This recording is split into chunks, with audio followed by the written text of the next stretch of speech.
All right, my beautiful people. I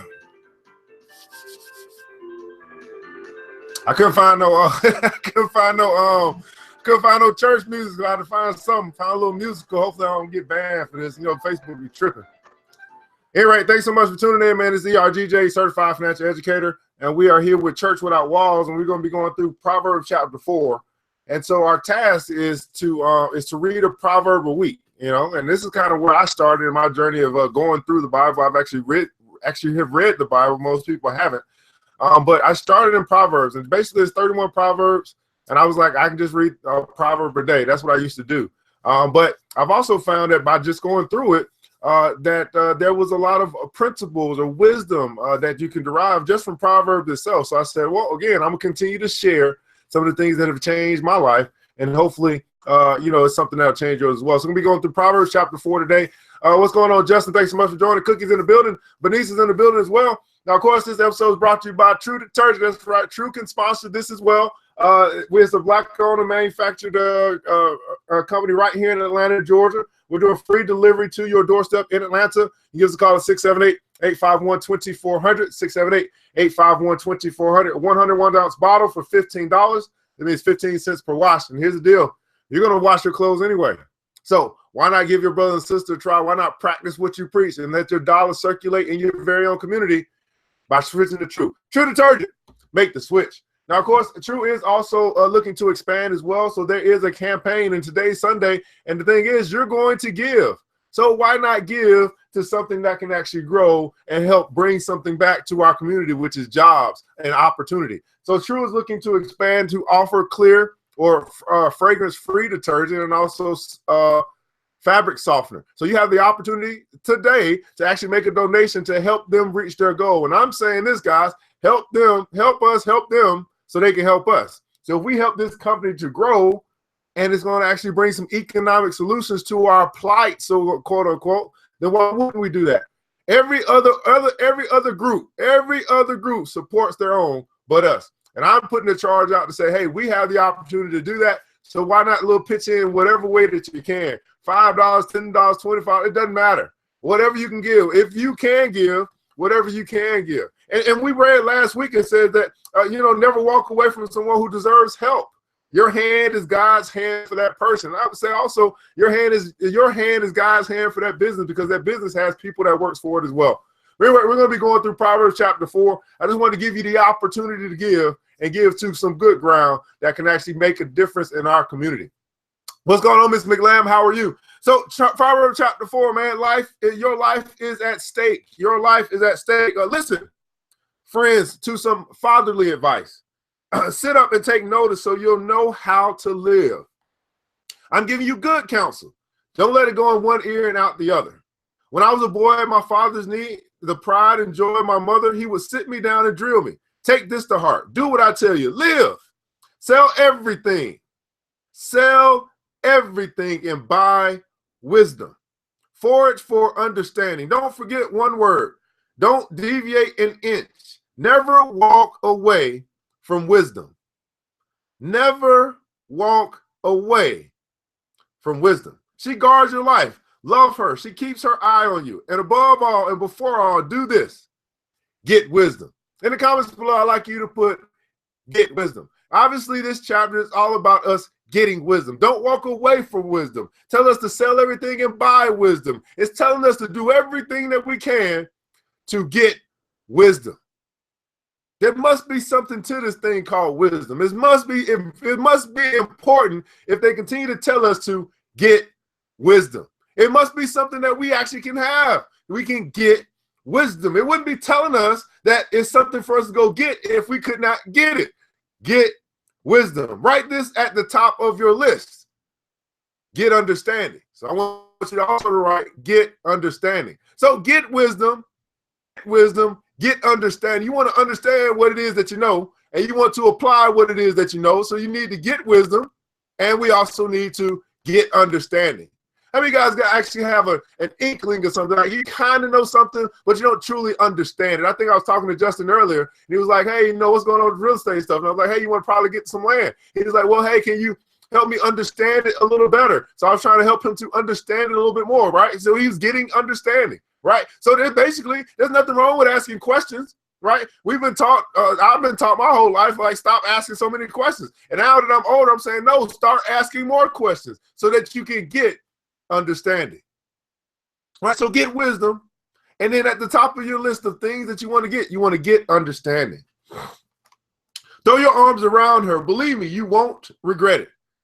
Never let her go. She'll make your life glorious. She'll garland your life with grace. She'll festoon your days with beauty. Dear friend, take my advice. Dear friend, take my advice. Now, this is advice, right? The good book is imploring us to listen. This good book is saying, hey, I'm giving you some good advice. It's up to you whether you want to take it or not. So it's our decision whether we want to listen to the good book and we want to follow what the good book tells us or not. But he's saying, hey, I'm trying to give you some good advice. Are we going to be a people that's going to listen or not? Dear friend, take my advice. It will add years to your life. How many guys want to live a little bit longer? Well, maybe you don't. I don't know. I do. I want to live as long as possible. But it'll add years to your life. I'm writing out clear directions to Wisdom Way. Everybody put in the comments below, Wisdom Way. That's the street. We're going down Wisdom Way. I'm drawing a map to Righteous Road. Everybody put Righteous Road. We're going to go down Wisdom Way. We're going to go down Righteous Road. So we are going to operate from an understanding perspective of operating in wisdom, and we're going to do things the right way, right? We're going to be smart, and we're going to do things right, right? We're going to be wise, and we're going to do the right thing. Wisdom Way and Righteous Road. Hold tight to, I'm sorry, I don't want you to end up in blind alleys or wasting time making wrong turns. Hold tight to good advice. Don't relax your grip. Guard it well. Your life is at stake. Don't take wicked bypass. Don't so much as set foot on that road. Stay clear of it. Give it a wide berth. Make a detour and be on your way. Go down Wisdom Way and Righteous Road and stay away from wicked bypass. Stay away from wicked bypass. Evil people are restless. Whew. Evil people are restless unless they're making trouble. And I see this often, man. Like, unless they can find some way to, to stir up some strife or stir up some contention, they're just always looking for a way to disrupt something. This is the craziest thing, but they're restless until they can find a way to make some trouble. They can't get a good night's sleep unless they've made a life miserable for somebody else. Perversity is their food and drink, violence their drug of choice. The ways of right living people glow with light. The longer they live, the brighter they shine. The longer they live, the brighter they shine. But the road of wrongdoing gets darker and darker. Travelers can't see a thing. They fall flat on their faces. They fall flat on their faces. And then we have a little section called Learn It by Heart. Learn it by heart. So everybody put in the comments below, learn it by heart. Learn it by heart. You're going to learn today by your heart. Learn it by heart. Dear friend, listen well to my words. Tune your ears to my voice. Keep my message in plain view at all times. Concentrate. Learn it by heart. Learn it by heart. Now, isn't this interesting? He's not telling us to learn by our intellect, but to learn by our heart, which means that if we are going to learn it by our heart, it says that we have actually gotten to a point where we have a clean heart. And if we have a clean heart, we can actually learn by our heart. And learning by heart is where you get your intuition and your discernment, right? That's where you actually get wisdom, right? Remember, many times we think it come up here, but no. It comes through here and up here. Learning by heart. Those who discover these words really live. Body and, let me say it again. Those who discover these words live. They really live. Body and soul, they're bursting with health. Keep vigilant watch over your heart. That's where life starts. Keep vigilant watch over your heart. So this is vigilant watch means that you are always looking to see who's trying to penetrate your heart. You're always on the watch for those who mean to do evil to your heart. You're always on the watch for those who appear to be a sheep, but they are actually a wolf. You're always on the watch to make sure that you're guarding your heart, because that is where life starts. Don't talk out of both sides of your mouth avoid careless banter, white lies, and gossip. Keep your eyes straight ahead, ignore all sideshow distractions. If we could just do this, if we could just keep our eyes on the prize, we just keep our eyes straight ahead and avoid all of these crazy distractions, we will get to where we need to go that much quicker. And the book is telling us this, that we should be a people who can stay focused. Everybody put in the comments below, focus. We should be a people who should be able to stay focused, but too often we let evil distract us. And then not only does it distract us, we let evil capture us. And I believe, if you tell me what you think, but that's what evil is for. Evil is there to throw you off track. Evil is there to capture your attention. Evil is there to try to bring you to the other side. Evil is there to take you away. And if you allow evil to capture your attention, because it is enticing, it's tempting, all of that stuff, right? We know some of the evil things, and it just grabs us. It's like it grabs our, and then here's what happens, guys. It grabs our carnal man, but we can't allow it to grab our spirit man. And if we grow and develop, if we feed our spirit man, then eventually your spirit man will be stronger than your carnal man. In other words, your spirit will become stronger than your flesh. But many of us, we still are operating in the flesh. Our flesh is so strong because we've been feeding it so much. And here's my advice. I want you to feed your spirit and starve your flesh. Everybody put it in the comments below. Feed your spirit and starve your flesh. You want your spirit to grow and your flesh to die. You want your spirit to grow and your flesh to die. Feed your spirit, starve your flesh. So watch your step, and the road will stretch out smooth before you. Look neither right nor left, leave evil in the dust. You want to leave evil in the dust. You want to leave it right back there, leave it where it was, and you want to keep moving forward. Well, guys, this is Proverbs chapter 4. Again, we had two sections. This is out of the Message Bible. We had your life is at stake and learn it by heart. Your life is at stake and learn it by heart.